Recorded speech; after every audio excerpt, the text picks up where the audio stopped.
Hello and welcome to Go Prince George. I'm your host Casey Pitts, and this week we're in for a sweet treat. We're behind the scenes with Cakewalk Desserts, and we're going to try making some cake pops. So stick around because that all starts right now here on Go Prince George.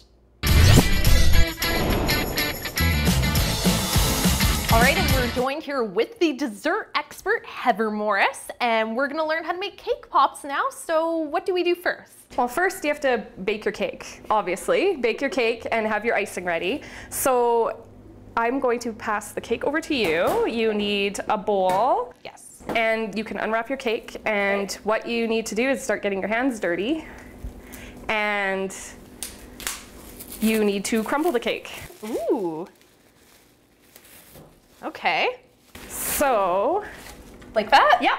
Okay. Some people use a food processor, you can use a mixer, but I find that better for bigger jobs. Cool. So how many cake pops are we gonna probably make today with this amount? With that amount, we can probably make 2 or 3 dozen. I have to bring some to the office. So after this, what happens? So after you crumble the cake, you'll start adding some buttercream to it. Okay. And what do you have right there? I did a little root beer cake, so I will make some root beer cake pops beside you. Cool. So my hands are dirty.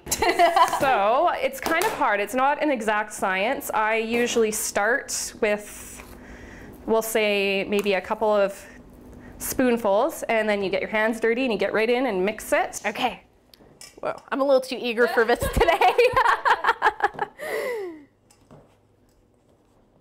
And you always want to add less rather than more at the beginning, because if you get too much icing in, then they won't stick to your stick. Oh, yeah, it's starting to come together. You want it to kind of feel like Play-Doh. I deal with a lot of Play-Doh in my life, so. And once you can kind of form it into a ball, okay, that is about when you are ready to start forming. Cool. It takes a lot of practice, and I've made quite a few cake pops in my life. Okay, so we're on to our next step. So Heather, I heard we're gonna be rolling our batter.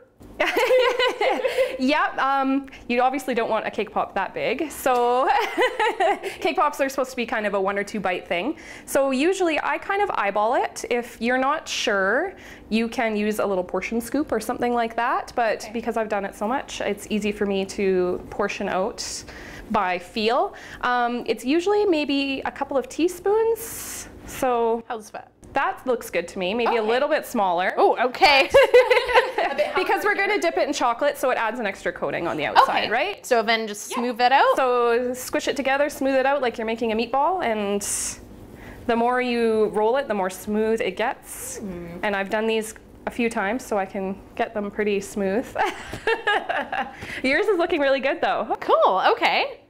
They look like little Timbits. Yes, yes. Some people do dip Timbits in chocolate. Hey, now you know. Okay, so this is the part I'm really excited about, decorating. Yes. So I guess we're gonna kind of work our way up from beginner to advanced stuff? Yes, I think that's exactly what we'll do. So first of all, we need to get the pops onto the sticks. So number 1 is to dip your stick into some chocolate. Okay. And I'll take one too. So you'll dip it just a little bit into the chocolate, and then you'll pop your cake pop onto the stick. Ah, and why are we dipping it? The purpose to that is so they don't fall off. Theoretically. I mean, accidents happen, especially when you're learning. I still drop a few, but the chocolate, it gets really cold, it gets cold and hard and holds the pop onto the stick better. Okay, should we do a couple more? Definitely. Oops, sorry, reaching around you. No problem. So I notice online and stuff, you make a lot of really elaborate things. So what do you think, in your opinion? Do you think cake decorating's an art? Oh, definitely. Definitely. I think it is, you have to be creative and you have to be able to design, because people will ask you to make the craziest things. Well, I've seen. Can you make I'm trying to think of my craziest cake. I just did one for a kid's birthday party, and it was a train cake, and she wanted the train to be able to go through the tunnel. So, That's really so trying to, I mean, it's also part engineering, I guess, too, to make sure the cake doesn't fall apart. Okay, so we've dipped our cake pops. They look like little golf balls, actually. Yes. And we have a new step. So what are we gonna do? We can add some sprinkles. So this one is still a little bit wet, so you want it to be a little bit wet, so you can add sprinkles. Okay, ooh, There thanks. you go. Okay. There you go, and you just shake them over the top, and you can add as many as you want or as little as you want. Whoa, okay, that's a lot more than I thought, but I love the color. Yes, you can either cover it or you can just add a few. You can't do it wrong. I like that little creativity. All right, Heather, so I've got my kitty cat right here. What do you think? I think maybe you could come work with me. Ooh, I love it.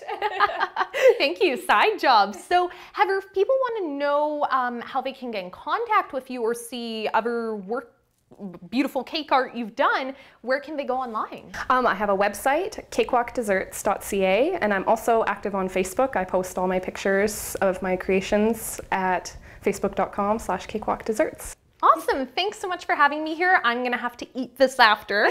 You're welcome, enjoy. And that was this week's episode of Go Prince George. If you have any questions or comments about our show, you can email us at go_princegeorge@shaw.ca.